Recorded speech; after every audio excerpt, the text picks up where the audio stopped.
आपको grade 4 varicocele है और ऑपरेशन ही एकमात्र इलाज है।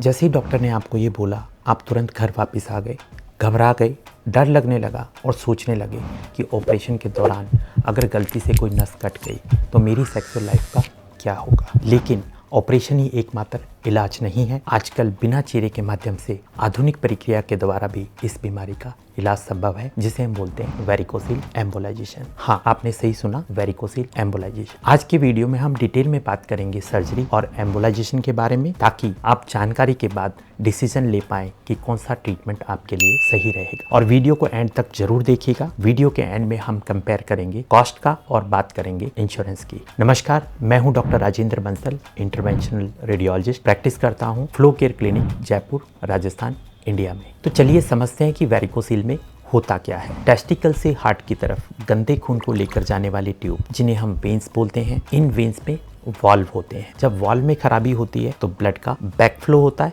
ये गंदा खून टेस्टिकल में जमने लगता है, टेस्टिकल का टेम्परेचर बढ़ाता है, स्पर्म की क्वालिटी और क्वांटिटी को खराब करता है और कुछ पेशेंट में स्क्रोटल एरिया में पेन भी करता है। अगर आप हमारे चैनल पर नए हैं और वैस्कुलर हेल्थ से रिलेटेड इंफॉर्मेशन में इंटरेस्ट रखते हैं तो चैनल को सब्सक्राइब कीजिएगा। और अगर वेरिकोसिल से संबंधित जानकारी आपको डिटेल में चाहिए तो हमारे बहुत सारे वीडियोज हैं जिनके लिंक डिस्क्रिप्शन में दिए गए हैं, आप नीचे जाके उनको देख सकते हैं।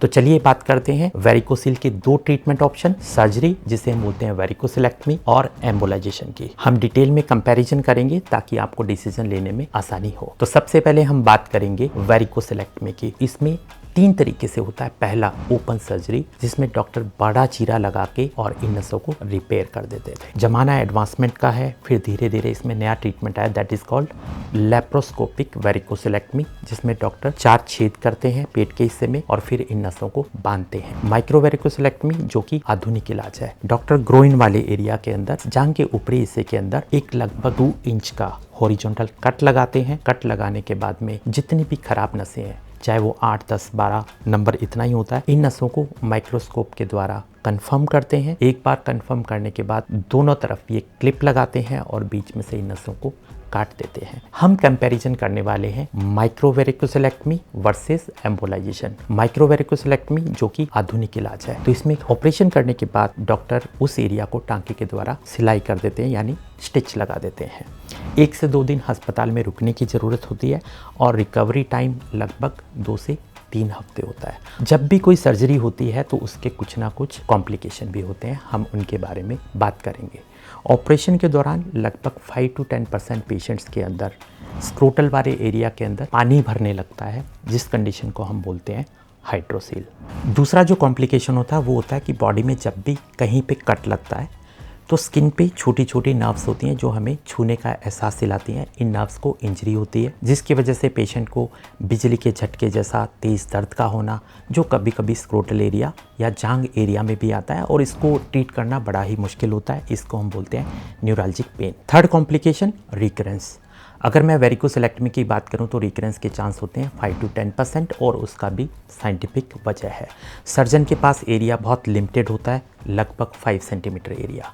तो माइक्रोस्कोप के द्वारा वो जिन नसों को देख पाते हैं उनको तो टाई कर देते हैं, लेकिन कुछ नसें जो डीप सीटेड होती हैं, गहराई में होती हैं, माइक्रोस्कोप से दिखाई नहीं देती, या साइड ब्रांचेस जो कट के बियॉन्ड स्क्रोटल एरिया में जाती हैं, वो छूटने के चांस होते हैं।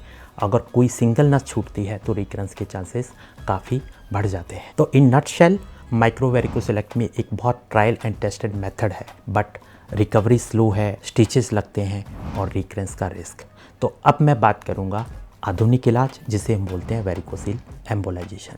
वेरिकोसिल एम्बोलाइजेशन बिना चीरे वाली प्रक्रिया है, आसान प्रक्रिया है, रिकवरी रेट बहुत फास्ट होती है। कैसे करते हैं चलिए समझते हैं। वेरिकोसिल एम्बोलाइजेशन में इंटरवेंशनल रेडियोलॉजिस्ट दाईं जांघ या गर्दन के दाईं हिस्से को प्रॉपर क्लीन करने के बाद उस हिस्से को एक छोटी सी सुई के द्वारा लोकल एनेस्थीसिया के द्वारा नम यानी सुन्न किया जाता है। फिर सोनोग्राफी में देखते हुए उस टारगेट वेन को एक पतली निडल के द्वारा पंक्चर करते हैं, उसमें वायर डालते हैं और उस रास्ते को चौड़ा करके उसमें लगभग 2 से 2.5 mm की एक पतली ट्यूब होती है, जिसे हम बोलते हैं शीथ। उस शीथ को डाल दिया जाता है। वो शीथ क्या करती है, शीथ अंदर जाने का परमानेंट रास्ता बना देती है। जैसे गर्दन में हमने किया तो फिर शीथ के रास्ते एक पतली ट्यूब को गोनेडल वेन यानी टेस्टिकुलर वेन तक लेकर जाते हैं। एक्सरे में देखते हुए डाई डाल के एंजियोग्राफी करते हैं। खराब नसों को पहचाना जाता है। एक बार नसों को पहचानने के बाद 1 बाय 1, चाहे वो कॉइल टेक्निक हो, ग्लू टेक्निक हो, इन सारी नसों को बंद कर दिया जाता है। नसों को बंद करने के बाद चेक एंजियोग्राफी के द्वारा कंफर्म किया जाता है। अच्छी बात यह है कि इसमें मरीज़ बेहोश नहीं होता, तो एक मन में स्ट्रेस रहता है कि कोई गलत नस कटेगी या नहीं, और डर बिल्कुल ख़त्म हो जाता है और मरीज़ अपनी आंखों के सामने अपने प्रोसीजर को देख सकता है। साथ ही साथ जैसे हमने इस रास्ते को बंद किया, वो ब्लड ऑटोमेटिकली दूसरे चैनल के द्वारा जाने लग जाता है और एंजियोग्राफी में उन चैनल्स में कोई प्रॉब्लम तो नहीं है, उनको भी हम कंफर्म कर सकते हैं। तो एम्बोलाइजेशन में कोई चीरा नहीं लगता, कोई टांका नहीं लगता। अस्पताल में 2 से 3 घंटे रुकने की ज़रूरत होती है। अगले दिन से आप काम करना शुरू कर सकते हैं। रिकवरी बड़ी ही फास्ट होती है। रही बात स्पर्म क्वालिटी की या टेस्टोस्टेरोन का लेवल, उनको नॉर्मल होने में लगभग 4 से 6 महीने लगते हैं। तो एम्बोलाइजेशन अगर मैं सर्जरी से कंपैरिजन करूं तो एक बेटर विकल्प है। तो चलिए कंपैरिजन करते हैं सर्जरी और एम्बोलाइजेशन का। पहला, सर्जरी में जनरल एनेस्थीसिया की ज़रूरत होती है। एम्बोलाइजेशन में लोकल एनेस्थीसिया में किया जाता है। सर्जरी में लगभग 2 इंच का चीरा लगता है। जब चीरा लगेगा तो टांके की भी ज़रूरत होगी। एम्बोलाइजेशन में कोई चीरा टांका नहीं, ये पिन होल प्रक्रिया है। सर्जरी में अस्पताल में 1 से 2 दिन रुकने की ज़रूरत होती है। एम्बोलाइजेशन में 2 से 4 घंटे यानी डे केयर प्रोसीजर है। सर्जरी में रिकवरी रेट काफ़ी स्लो होती है, ठीक होने में 2 से 3 हफ्ते लगते हैं। वहीं एम्बोलाइजेशन में 2 से 3 दिन के अंदर मरीज अपने सारे काम कर सकता है। सक्सेस रेट, एम्बोलाइजेशन की सक्सेस रेट सर्जरी से बेहतर होती है।